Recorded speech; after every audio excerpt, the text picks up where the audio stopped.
Okay, we're live. Hi, this is William Ramsey. Welcome to William Ramsey Investigates. On today's show, I have a very special guest. She just published a book on May 10th, 2022. Title of the book is Forged in Darkness, The Many Paths of Personal Transformation. And her name is Joanna LaPrade. And she's the doctor. She's the founder of Aeon Psychotherapy. Her therapeutic work focuses on helping clients find a meaningful connection to their inner worlds. She has published articles in the field of Jungian and archetypal psychology and taught at the Colorado College on the Jungian and archetypal perspective. She lives in Durango, Colorado, with her partner Max and her dog Akela, and her, which I will put in the show notes. Her website is aeonpsychotherapy.com, so you can learn more about the book there and her. But it's a very interesting book. I learned a lot about certain psychological perspectives that I didn't really know before. So I'm glad and delighted to have her. So Joanna LaPrade, welcome to the show. Yeah, thank you so much for having me. Congratulations on the book. Really interesting. Can you kind of talk about your background, why you chose this particular field in psychology, and then what led you to write Forged in Darkness? A big question. My background is in Jungian and archetypal psychology. I got my doctorate at Pacifica Graduate Institute, and the first iteration of this book is my doctoral dissertation, which I've taken great labors to transform it from that type of kind of sterile academic writing into something that I hope can really affect people. How I got into this field, it's an interesting kind of chicken and the egg question, as I'm sure many people talk about, and when they kind of find their passion, or as Joseph Campbell says, their bliss. I always knew that I was interested in studying the mind, and found Jung kind of through a synchronicity where I was kind of lost at a certain phase in my life and went to a bookstore and basically just found this book on Jung that was like kind of ajar in the bookshelf, pulled it out, drained the book in a day, and made this huge leap of faith in my life to attend Pacifica, which is in the US, I think, kind of the highest level of kind of Jungian and archetypal thinking as far as an institution. And it was just like finding, I don't know if you've ever had that moment where you find something that expresses everything you've ever thought in a language that you didn't know existed. And I think finding Jung and finding depth psychology was that for me. And so in a lot of ways, it was a really easy fit and a really easy find. And this book... You're very fortunate. Go ahead. You're very, very, very fortunate to find that, find that something that you grasp right away. Yeah, to see it and to know yourself enough to kind of see, I think in some ways, depth psychology, looking back on it, it was this intersection of everything I'd ever thought and been passionate about.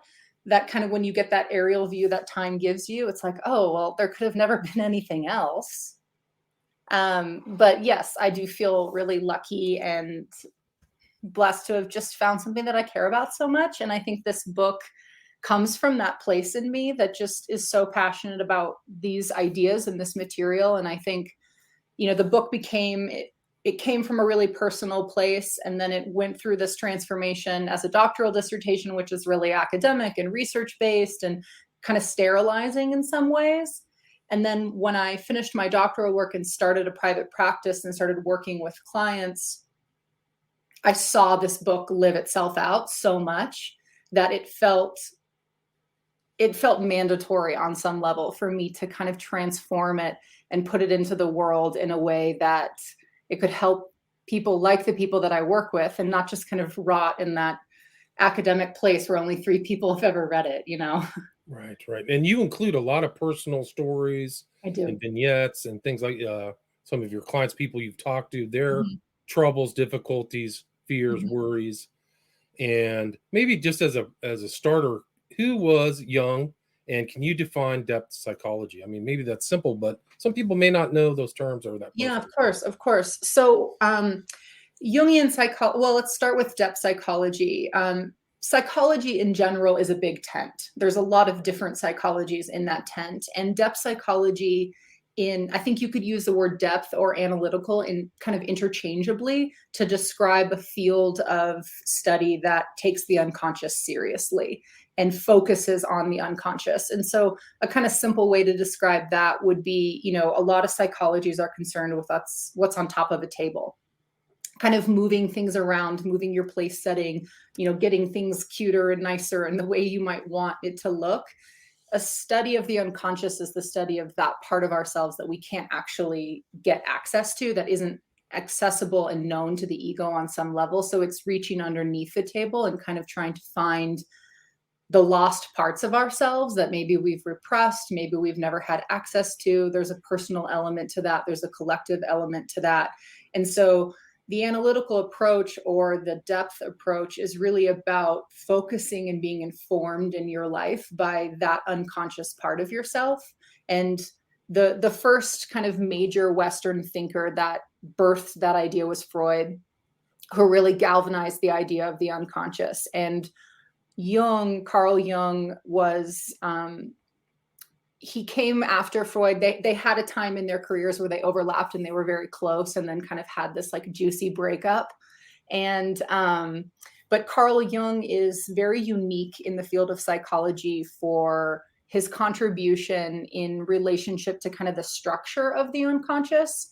And, maybe kind of a good way to describe it is on tiers. So if we think of our conscious sense of self, our sense of I as the ego, of conscious awareness, what we know about ourselves, the analytical or depth approach is concerned, like I said, with what's underneath that surface. And the Freudian and the original approach to the unconscious posited that there was a personal unconscious. So that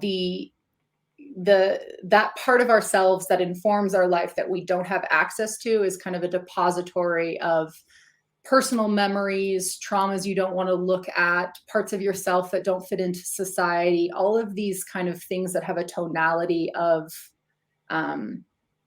personality in relationship to your conscious sense of self. And Jung is unique in his contribution to believing that there's an archetypal or a collective layer underneath that. And this is kind of where Freud and Jung diverge.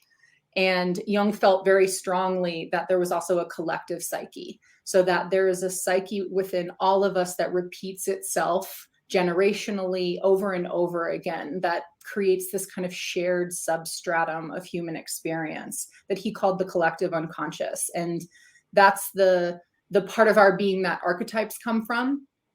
An archetype is Jung's word for, it's not originally his word, but his expression. It comes from the Greek arche, which means first. It's the idea of kind of a pre-structuring element in the psyche that repeats itself throughout time, geography, place, over and over and over again, and kind of acts as the blueprints that kind of organize the psyche. The way that I like to kind of imagine archetypal experiences or archetypes is kind of as a vessel. So everybody has this vessel, the form of an idea, of a belief, of a concept. And depending on who you are, what culture you're from, the attitudes you grew up in, the era that you grew up in, the liquid that fills that vessel is going to be unique. And the expression of that archetype is going to be unique, but the form is the same. So major archetypes, mother, father, child, war, love, these ideas that you could kind of see express themselves over and over and over again throughout human history. And this is where like our myths come from. This book is enormously archetypal because it's so mythic, and I'm trying to draw on the archetypal presence because it's what connects us all. And the Jungian approach really emphasizes connection to that part of your being, and that kind of the symbolism and the energy and the kind of story that comes from this part of us that I think very arguably is very easy to see as there must be truth in it. We tell the same stories, we repeat the same actions, we live with the same ideas, and they take on different colors, but that basis really does remain very similar. And so, go ahead. No, I was just going to say, yeah. So, so that was a differentiation from Freud with these ideas you just spoke about. And he had a follower too, who you mentioned, whose name I was not familiar with, Hillman too, who kind of added on to Jung, correct? Yeah. So Hillman is the founder of archetypal psychology. And, and I think in the kind of the psychological world, I think a lot of people think Hillman and Jung are pretty at odds with each other. James Hillman, a more contemporary figure than Carl Jung. And He was original Jungian. He taught at the Jung Institute in Zurich, and eventually ended up directing the institute. So a very classical Jungian in some forms that made this divergence from Jung, where he, Hillman is a really provocative psychological figure. He likes to break stuff open, and that's very much his process. But he took, I think, in some ways, the basis of Jungian work and Jung's ideas on how to relate to your psyche on a deep level. And he asked us to kind of not, this sounds hard to kind of maybe understand, but not interpret them, not literalize them. He really wanted us to focus on the imaginative aspect of psyche, that psyche is a process. Our psychological experience is a process of imagining, and it's about how we relate to those things. And he wanted to leave behind kind of the traditional analytical lexicon for ego and shadow and compensation and all of these terms that he felt really caged us, and instead really just step into the kind of activity that psyche is having. What are your symptoms saying to you? What's the story in the symptom? What's the message in the symptom? How do you let the symptom have its own life? If your anxiety is expressing something to you, how do you let it be in yourself? It's a really different approach to that kind of understanding something that we really, I think, in the Western mind are keen on and are trained to expect in something, make meaning, find meaning. And Hillman is much more, he just wants to get at the archetypal presence in something. He just wants to see its essence, its core, and let it live out. So it's a very creative form of kind of engaging with yourself. And can be challenging in certain ways because of that lack of meaning and interpretation. But I think ultimately it's trying to open up our ideas that we have about our ideas. Right. But that's kind of a theme in your book, is the kind of modern man's view of things. Everything's assigned. There's the old Dionysian, Apollonian duality. And you think that the Apollonian view kind of pervades our outlook.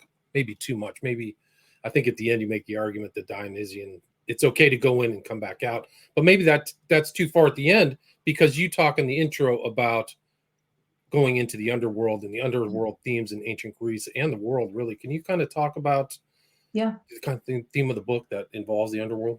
Yeah, I mean, the arc of the book is about the underworld journey. It's about our human experiences of entering into the deep and dark places in life, whether that's our suffering, our trauma, our grief, our loss, or the kind of interiorization of who we are, going within in the inner world and exploring and being with that part of your personhood. And, the underworld is one of the very first concepts and places and ideas that the human imagination ever went into. Some of the first things that we have archaeological evidence of doing are ritualizing our deaths and, giving reverence to that kind of harbinger of the unknown, of the dark, of that which we can't control, that which we can't understand. And it's actually, if you kind of think about the trajectory of human history, not having an active relationship with the deep and dark in ourselves is a really new idea. And we have moved away from having this active reverence or active relationship with accepting the dark places in life. And, our culture is dominated by the story of being strong, being together, being in control, fixing things, having life look positive and be happy. I mean, we ask ourselves, are you happy? We don't ask ourselves, is what happening to you meaningful?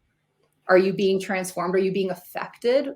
And so, we've lost this kind of deepening quality. We're a really shallow culture. We're very externalized. We don't value the deep and dark places. They're not things that we can control. They're not things that we can make pretty, or they're not things we can make money off of.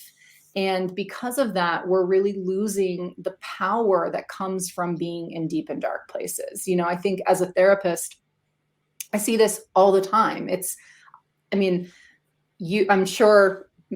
Maybe a listener or you can challenge me on this, and I would be fascinated. But, I have yet to meet in myself, my personal life, my professional life, anyone who has gone through through a profound change of character, of capacity building, of becoming more than they thought they were in the comforts of the day world. It doesn't happen there. It never has. And we have to get pushed into these places. And so this book is really a celebration of an old idea that no one wants to go into the underworld. No one wants to find ourselves in those places, but that's not a choice that we get.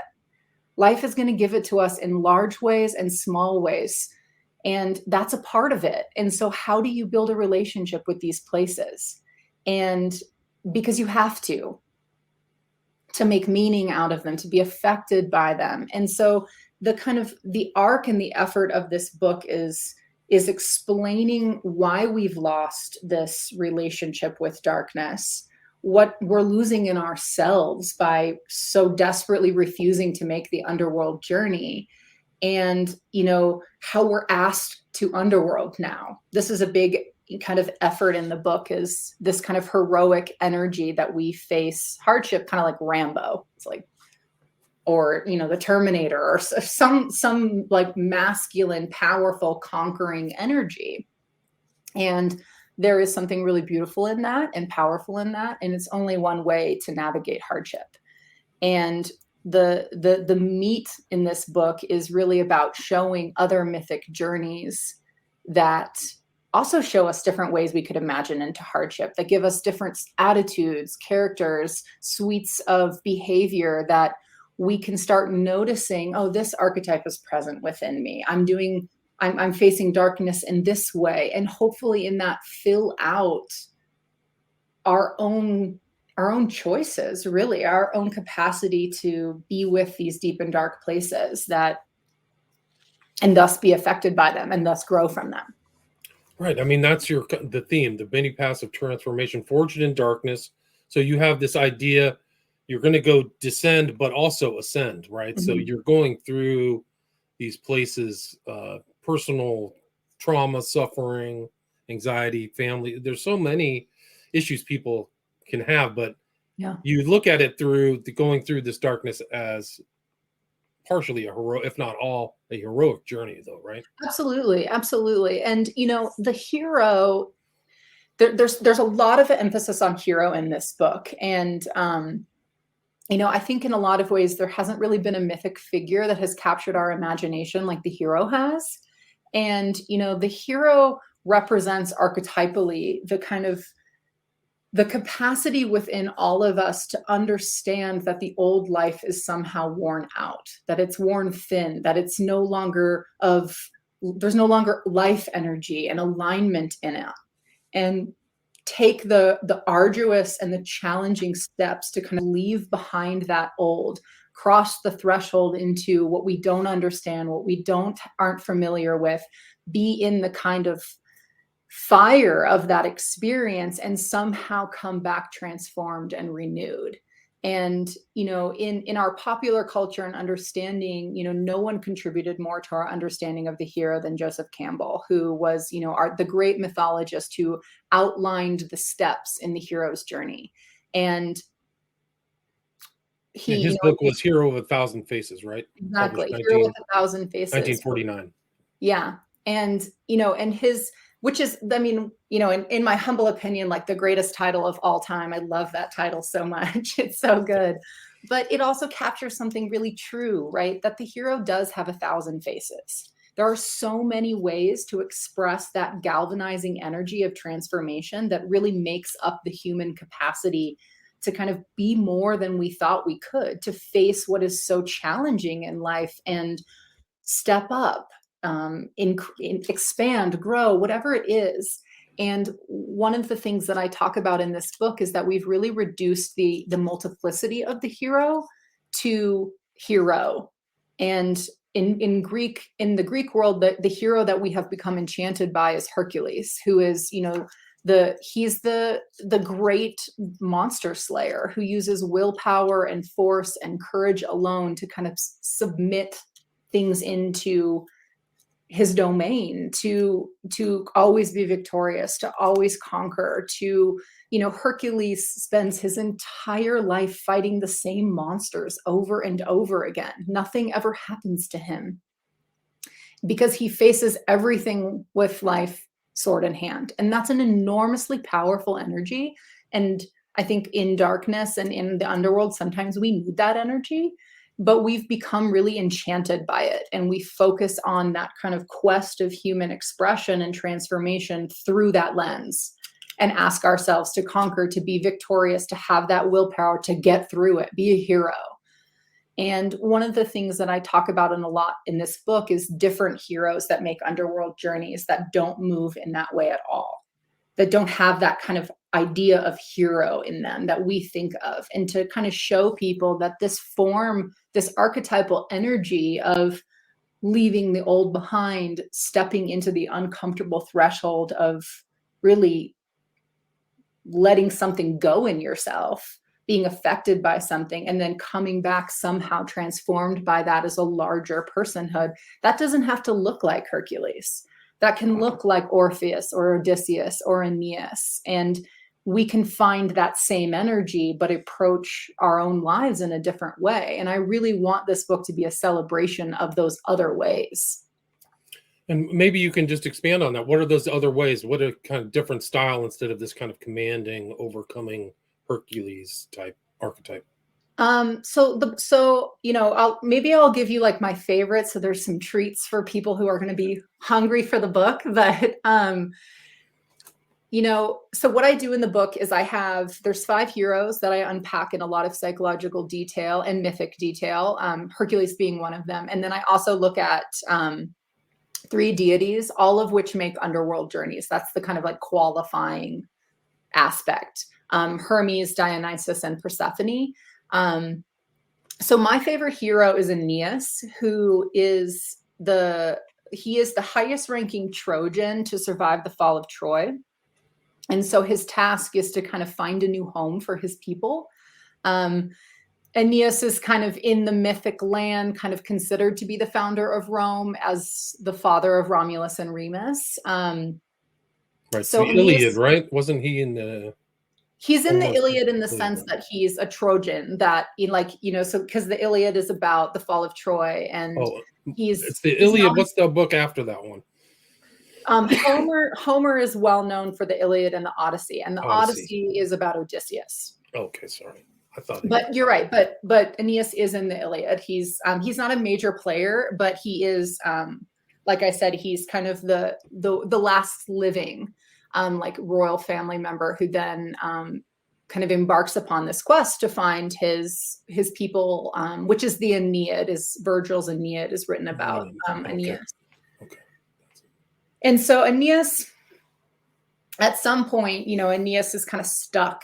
Here's the heroic question, right? Like, what do I do? Not sure how to go about it. And he is advised by his mother, Aphrodite, to go into the underworld and speak to his father Anchises, who will tell him of his future and all the things to do. And so here's Aeneas at that moment, right, where he has to descend into the underworld. And he does this wonderful thing. Like, he prays to his mother. He asks for guidance. His mother tells him that he needs to get guidance from this Apollonian seer named the Sibyl. And he goes to the Sibyl and he begs her to help him, and she agrees to. And they go into the underworld. And there Aeneas only asks questions. He barely ever speaks at all. He listens mostly, because the Sibyl's kind of a little bit of a chatterbox. But he watches and he listens. And when he does speak, he asks questions. And he learns more about the underworld than any other mythic figure. He learns about the order of things, what happens to this person, why this person is that way. All of this incredible knowledge of his experience, because he has this incredible reverence for following something larger than yourself within. And bowing to that energy and listening to that energy and he cries and he falls down and he sees companions that are dead and lovers that are dead. And he has this just enormous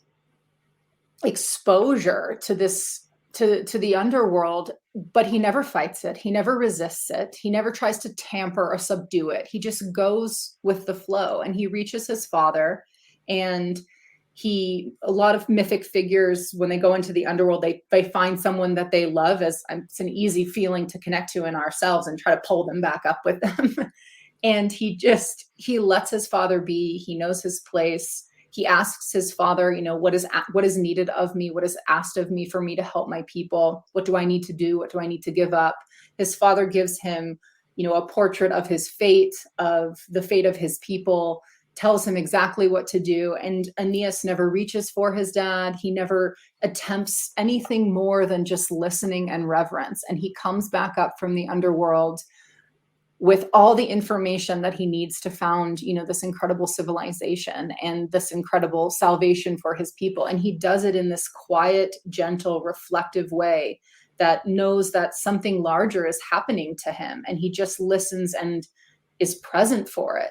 And I can't help thinking, there's more that he does. It's kind of a general arc, but I can't help thinking, like, how much would all of our experiences of real suffering be different if we had some Aeneas in us, if we had that listening reverence? What is trying to communicate itself to me? What is being asked of me right now? I just lost somebody I really care about. What do I have to confront in myself now? Because I don't get to undo that. I just have to be here and learn something from something that's bigger and scarier than I am. And it's a really different energy than, the way I think a lot of us are taught to wrestle with these hard parts. Yeah. No, people learn to avoid pain and suffering, Mm-hmm. try to put it in a box and keep it away. And I think that's it's hard for people to stand quiet like Aeneas and try to get that learning. It's enormously hard. But I think one of the things that I would like people to ponder is, like, what if that's heroic? What if the most, like, empowered thing that you can do for yourself towards your own transformation is to bend a knee to what's happening to you and listen to it?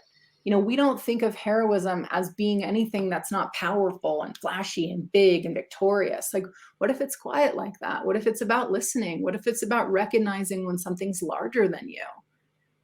What if we had conversations with ourselves where we saw people in our life and we said, wow, that takes an enormous amount of strength? Because in my opinion, it takes a lot more strength, a lot more courage, coming from the Latin core, which means heart, to be with that stuff than it does to just fight it and try to put it in a box. Right. Our culture has lost a lot of its archetypal, and you can only find it in a therapist's office or a psychotherapist's office. But outside of that, you lost with the classical kind of learning that's why people read Homer. That's why they read absolutely the Iliad and all that stuff. And it's been denuded from, I think, the modern curriculum, and even in the university, it's not as common.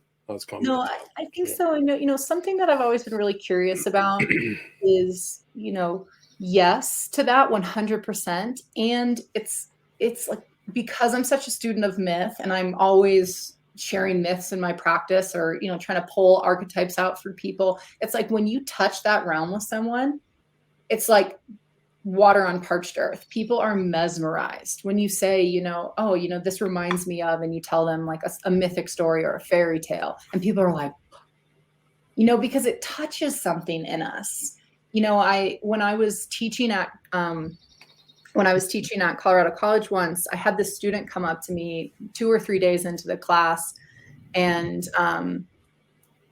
they were like, I just have to say, I think you're the most empathetic person I've ever met in my life, which is not true. It's just a cold fact about who I am, not the most empathetic person you've ever met. But it was a really, really interesting comment, because I didn't know anything about this girl. There was no capacity for empathy. I didn't know where she lived. I didn't know anything about her life. It was like a couple days into being her professor, never met her before. And so what I told her was, I was like, I don't know if I can be empathetic to you. I don't know enough about you. But what I hear you saying is, these ideas make you feel so seen in some way. It's awakening some part of yourself that maybe you haven't seen yet. And that feels really powerful and feels really good to kind of turn inward in that way. And they were like, oh, I never thought of it that way.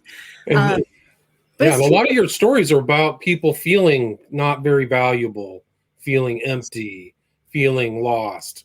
A lot of those things. And so these archetypes can help you feel like you're on a journey with other heroes and other human Yeah. beings. The But same journey that yeah, that's the magic, right? And that's what we've been doing for eons, is we've been connecting to this archetypal, this collective basis in us to make meaning and tell ourselves what it means to be human and what our world is all about.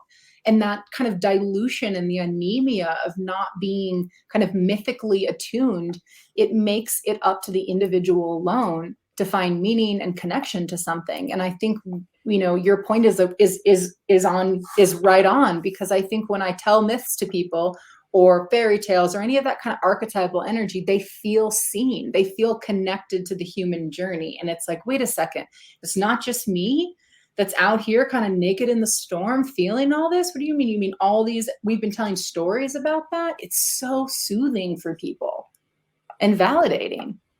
They're not alone, they're not atomized. Something like I read this statistic that this new generation, like 75% feel alone. They feel very lonely. And it's something to do with the culture, the internet, The like social Facebook, media. social media. And it's very unfortunate because they're not getting, there's the water there that could irrigate their souls that they're not getting. They're not getting it from the social media. No, they're not. And it's so disconnecting, and it's so, you know, it's one side of the being. I mean, this book is a wonderful antidote to that way of thinking, because it's like the more you put yourself on the perfect and polished social media platform, the more the reality of your being has to go under the cement that you're pouring to make yourself look, you know, right. And then that part of yourself, which is of course the deep and dark, but don't forget, it's also you. It's also that powerful fullness in your being that has to start bursting out in other ways. If it's going to get expression, it comes out in our symptoms, it comes out in our anxiety, it doesn't get a relationship. And I think people do feel super alone because they're disconnected from themselves. Right. They're On disconnected. A deep level. Deep, yeah. They're not getting into the unconscious, the archetypal learnings. We're at the 32-minute mark. Do you have time for a few questions? Absolutely. Oswald asks, what does Joanna think of Jung's statement that Westerners shouldn't do yoga? It's two parts. And what does she think of modern Jungophobia? Well, I would want to know what he means by Jungophobia. Maybe he can hear that. He can follow up. Yeah, Oswald, what do you mean by Jungophobia? So what do you mean by Jungophobia? You know, Jung's work on yoga is like such an interesting, he writes a volume on kind of this, the kind of psychology of East and West. And I think what Jung means by that is Jung doesn't believe the Western mind can get yoga. He doesn't think that that type of relationship is something that the Western mind is able to understand. And I think that's his kind of, you know, and who knows, you know, I'm not a yogini, although I know some pretty powerful practitioners who I'm sure would disagree with Jung immensely. I think what he means is that the psychology and the Eastern mind and the Western mind are so fundamentally different that unless there's some kind of shift in that the principles can't really be understood. That's the way that I've kind of been explained that concept too. And as far as Jungophobia, fear of Jung, I don't know. Yeah. There's supposed to be accusations of anti-Semitism. Oh, is that what they mean? Sure. That's what he says. Yeah. I don't know about that. Yeah. So the how do I go about talking about that? I would say two things. So the kind of anti-Semitic associations with Jung come from him writing a piece called Wotan, which is about the kind of archetypal. Wotan is the Germanic god of kind of like, he's kind of a Dionysian figure, kind of a bestial energy of warfare, of power, kind of a forest energy, a natural force. And Jung wrote after World War II a piece called Wotan on this deity, and making the argument that the German psyche had been kind of possessed, I think is his language, by this archetype, and had gotten into this really kind of like bestial, aggressive, power hungry energy. And people were really mad at that, as kind of making excuses for the Germanic. He calls it like a collective possession. And I think there is some kind of emphasis made on like, you know, could you not have choice in that place?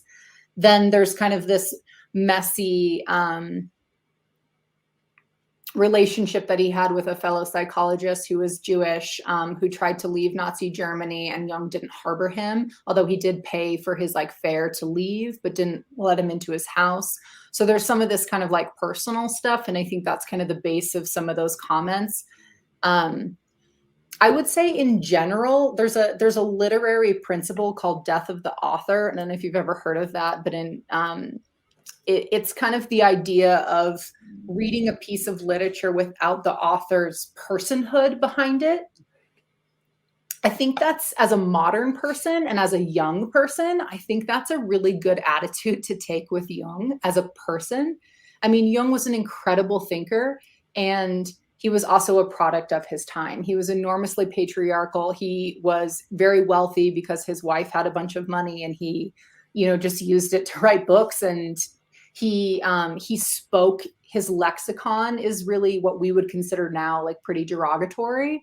You know, when he talks about like ancient cultures or indigenous cultures, he calls them primitive cultures. And I think Jung is the product of being a affluent white male in Switzerland in his time. And I'm not saying that's an excuse, but his ideas are incredibly powerful, and his ideas are so, if you can get to the archetypalness in life, you can remove that cultural garbage that so oftentimes we overlay on to stuff.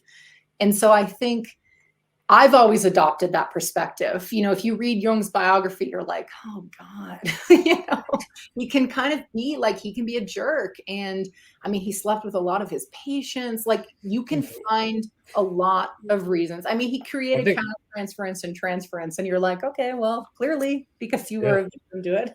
Yeah, well, I think when they did the latter part of his life, he had 2 wives. I think he was a polygamist, if I remember, something like that. I mean, he was a weird dude. Like, he really was. And he was incredibly, his psychology is so rich and has so much potential for meaning and personhood and the cultivation of self, and, you know, finding alive symbolism that can guide you. I mean, it's so powerful. But so all the way around, to answer that question, you know, I've always kind of gone for that death of the author perspective. And I think any psychology is going to be influenced by its source.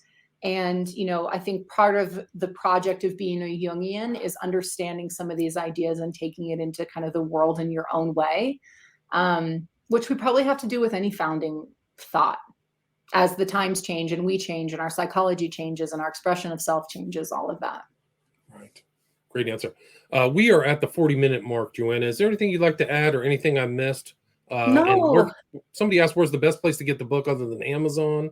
So Amazon, you can buy it directly from, the publishing house is called Watkins. They're also represented. Watkins is kind of a British subsidiary of Penguin House. So if you're in the UK or abroad in any way, Watkins is a great place to buy the book. In the US, Penguin House is distributing it.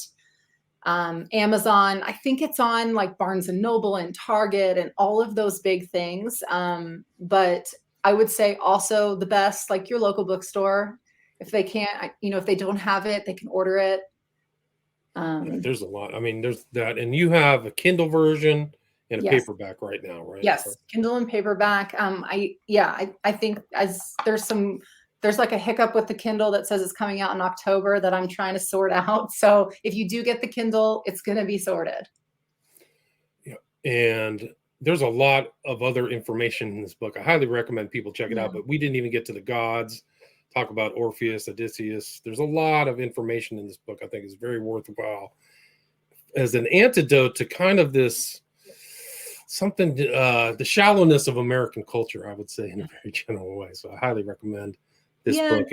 And, you know, and I think I'd add to that, it's like, this book is hard to find on our shelves because it's not a self-help book.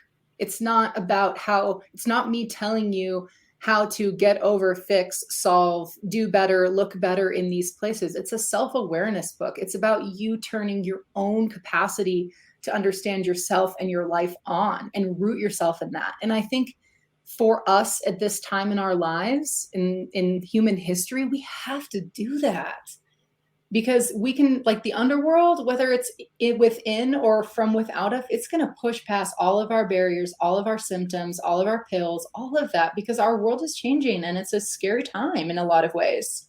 And so, at the end of the day, like finding your way into yourself and your own capacity, I don't know. I guess I just feel like we don't have another choice. Yeah, I agree with you. I think it's very important. We're all actually on a heroic journey, just being 100%.